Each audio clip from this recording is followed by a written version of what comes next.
ஈரானுக்கு அணு ஆயுதங்கள் வழங்க ரெடி, ரஷ்யா அதிரடி, வெளி பிதுங்கும் ட்ரம்ப். ஈரானின் அணுசக்தி மையங்கள் மீது அமெரிக்கா திடீர் தாக்குதலை நடத்தியிருந்தது.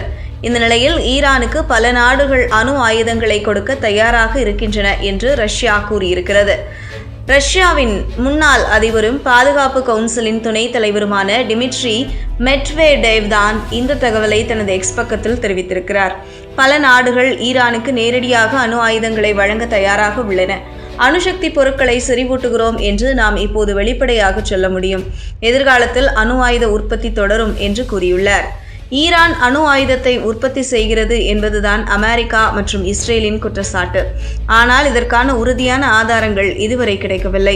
உலகின் தலைசிறந்த உளவு அமைப்பாக இருக்கும் CIA கூட ஈரானிடம் அணு ஆயுதங்கள் இருக்கின்றது என்பதற்கான ஆதாரங்களை வெளியிடவில்லை. இப்படி இருக்கையில்தான் கடந்த 13ஆம் தேதி ஈரானின் அணுசக்தி மையங்கள் மீது இஸ்ரேல் தாக்குதலை நடத்தியது. இந்த தாக்குதலில் பெரிய சேதங்கள் ஏற்படவில்லை. இருப்பினும் ஈரான் கடுமையான பதிலடியை கொடுத்தது.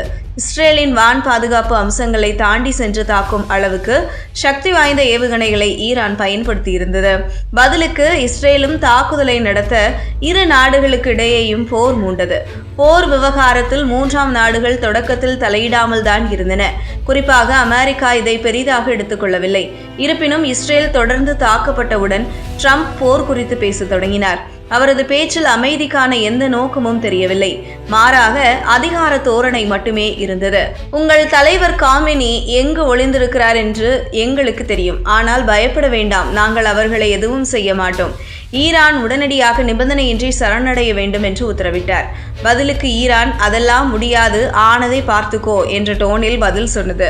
சர்வதேச அரங்கில் அமெரிக்கா பேசினால் எதிர்த்து கூட பேச பல அரபு நாடுகள் தயங்கும் நிலையில் ஈரான் மட்டும் இப்படி பேசியிருந்தது ட்ரம்புக்கு சுத்தமாக பிடிக்கவில்லை.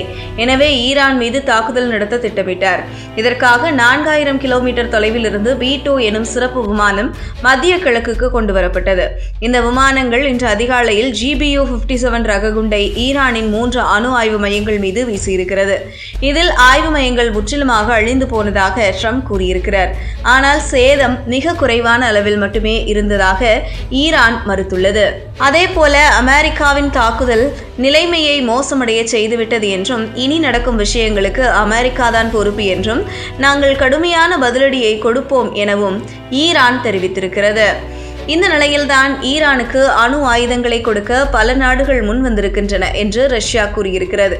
உலகில் அதிக அளவில் அணு ஆயுதங்களை கொண்டிருப்பது ரஷ்யாதான் என்பது குறிப்பிடத்தக்கது.